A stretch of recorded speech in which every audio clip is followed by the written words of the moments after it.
வணக்கம் ஆபிரகாம். சென்னை வானகரத்தில் உள்ள ஸ்ரீவாரூர் திருமண மண்டபத்தில் நாளைய தினம் அதிமுகவின் செயற்குழு மற்றும் பொதுக்குழு கூட்டமானது நடைபெற உள்ளது. அதிமுக அவைத்தலைவர் தமிழ்மகன் உசேன் தலைமையில் நடைபெறும் இந்த கூட்டத்தில் அதிமுக பொதுச் செயலாளர் எடப்பாடி பழனிசாமி, துணை பொதுச் செயலாளர்களான KP முனுசாமி, விஸ்வநாதன் மற்றும் பொருளாளர் திண்டுக்கல் சீனிவாசன், தலைமை நிலைய செயல் அலுவலர் வேலுமணி உள்ளிட்ட ஏராளமான நிர்வாகிகள் கலந்து கொள்ள உள்ளனர்.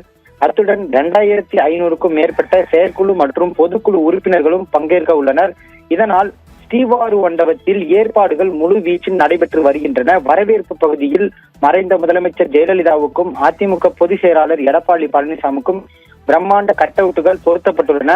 அது மட்டுமின்றி செயற்குழு மற்றும் பொதுக்குழு உறுப்பினர்கள் தவிர்த்து ஏராளமான அதிமுக நிர்வாகிகள் மற்றும் தொண்டர்களும் இந்த பொதுக்குழு கூட்டத்தில் கலந்து கொள்வார்கள் என்பதால் 5000க்கும் மேற்பட்டோருக்கு தடபுடலான விருந்துகள் ஏற்பாடு செய்யப்பட்டுள்ளன. அசைவ உணவில் மட்டன் பிரியாணி, வஞ்சரம் மீன் வறுவல், சிக்கன் ஃப்ரை உள்ளிட்ட ஏராளமான உணவுகளும், அது மட்டுமின்றி சைவ உணவுகளும் தயார் செய்யப்பட்டு வருகின்றன. இதற்கான உபகரணங்கள் அனைத்தும் கொண்டு வரப்பட்டு தற்போது சமையல் வேலைகள் தொடங்கியுள்ளன. அது மட்டுமின்றி மண்டபத்தை அலங்காரப்படுத்தும் பணிகளும் முழுவீச்சில் நடைபெற்று வருகின்றன. தகவலுக்கு நன்றி சக்தி சரவணன்.